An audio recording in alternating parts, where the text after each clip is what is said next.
আসসালামু আলাইকুম। কেমন আছেন আপনারা? টক মিষ্টি ভিন্ন ধরনের একটা ডেজার্ট শেয়ার করছি, খুব সহজে তৈরি করা যায়। টক মিষ্টি হালকা এবং সুস্বাদু আম ঝোল গরমকালে ভাতের সাথে বা ভাত খাওয়ার শেষে পরিবেশন করতে পারেন। এছাড়া বিরিয়ানি, পোলাও, খিচুড়ি কিংবা রুটি, পরোটা সাথেও পরিবেশন করতে পারেন কিংবা খাওয়ার পরেও পরিবেশন করতে পারেন, আর এমনি এমনি খেতেও দারুণ। তো সবার প্রথমে আমি এখানে 1 কেজি আম নিয়েছিলাম। তো এখানে 7টা আমে 1 কেজি হয়েছিল। আমগুলো খোসা ছাড়িয়ে আমি মিডিয়াম সাইজ করে কেটে নিয়েছি।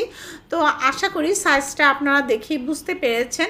এখন আমি নর্মাল ট্যাপের পানি দিয়ে এগুলো ধুয়ে নিচ্ছি। 2 বার পানি বদল করে আমি আমগুলো ধুয়ে নিচ্ছি এবং পানি ফেলে দিয়ে এই যে এখন রান্নার জন্য রেডি। 4 ভাগের 1 কাপ কিশমিশ আমি ধুয়ে নিয়েছি আর 4 ভাগের 1 কাপ কাজু বাদাম নিয়েছি।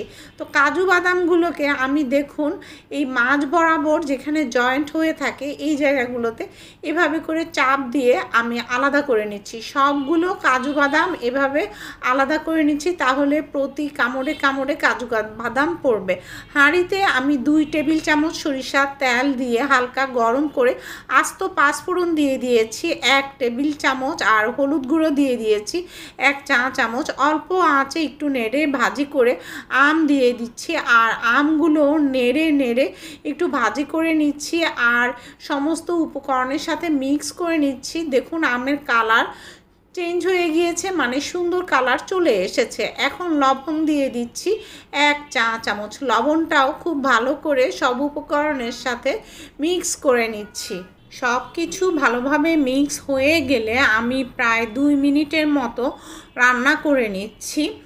এখন এখানে 1 কাপ পানি মেজারমেন্ট সেট ফলো করবেন আর 1 কাপ চিনি আমি দিয়ে দিচ্ছি।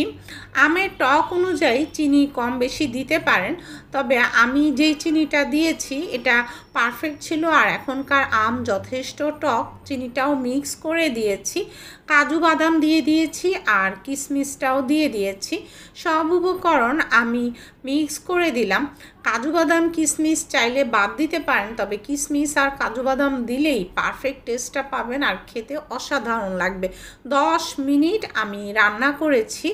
10 মিনিট পরে আমি আম চেক করব, আর মাঝে মাঝে কিন্তু নিচের দিকে যাতে লেগে না যায় অবশ্যই নেড়ে দিতে হবে। কাঠের খুন্তি বা স্পাটুলা ইউজ করবেন, তাহলে আম ভাঙবে না।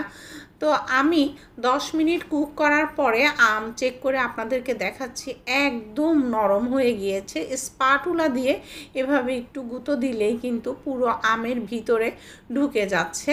তো আমটা একদম সফট হয়ে গিয়েছে।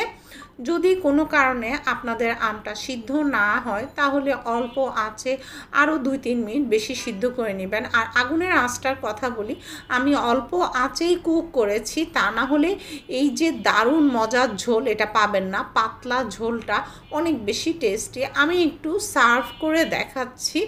গরম ঠান্ডা সব রকমেই খেতে লাগবে দারুণ। তো এই আমটা ঠান্ডা করে নর্মাল ফ্রিজে এয়ারটাইট বক্সে রেখে দিতে পারেন 7 দিন পর্যন্ত।